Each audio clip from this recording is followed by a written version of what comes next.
দেখতে দেখতে আমার ছোট্ট বুড়িটা ৩ বছর হয়ে গেল। ২৩শে নভেম্বর ছিল তার ৩ বছরের জন্মদিন। এই জন্মদিন নিয়ে তার ছিল অনেক চিন্তাভাবনা।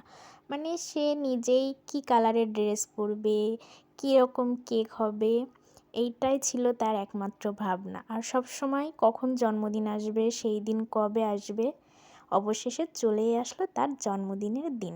সকালে ঘুম থেকে উঠেই তাকে আমি উইশ করলাম, আর সে ছোট্ট করে আমাকে থ্যাংক ইউ বলল। খুশিতে সে গান ছেড়ে নাচতে শুরু করেছে।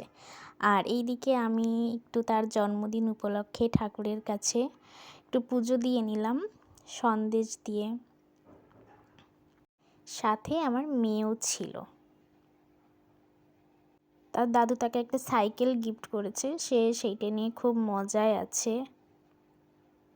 যে তার জন্য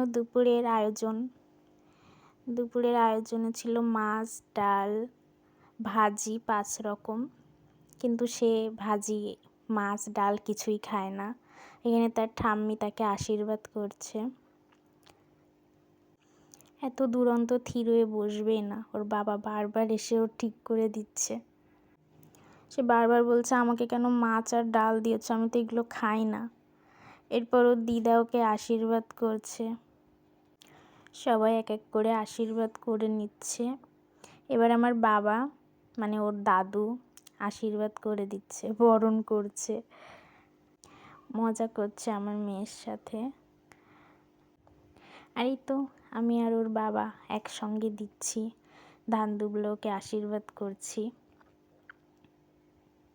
ওর এটা ৩ নাম্বার জন্মদিন। আগের যে 2টা গেছে ওটাতেও অনেক ছোট ছিল, এই 2টাতে বুঝতো না, কিন্তু এইবার বুঝতে পারছে। তাই ভাবছে যে এগুলো কি হচ্ছে আমার সাথে।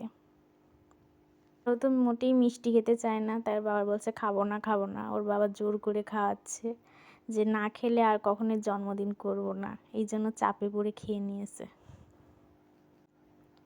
কিন্তু জোর করেই একবার নিয়েছে, আর নেবে না। আমার কাছ থেকে একবার নিল। এবার রায়ের মা রায়কে আশীর্বাদ করবে, মানে আমি ওর মাম্মি আর ওইটা ওর মা। সারাদিন ওর মার কাছেই থাকে, মার কাছে খাই, আমার কাছে শুধু ঘুমাই। মা ওর আশীর্বাদ করে দিচ্ছে।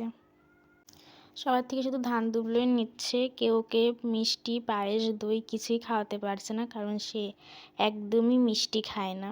দিতে গেলে বলছে না আমি এগুলো খাই না, আমাকে দিও না। তারপরও সবাই দেওয়ার চেষ্টা করছে, কিন্তু সে খাবে না। পরে ওর মাকে বলছে তুমি আমাকে একটা শসা খাইয়ে দাও, তখন ওর মা ওকে একটা শসা দিয়েছে।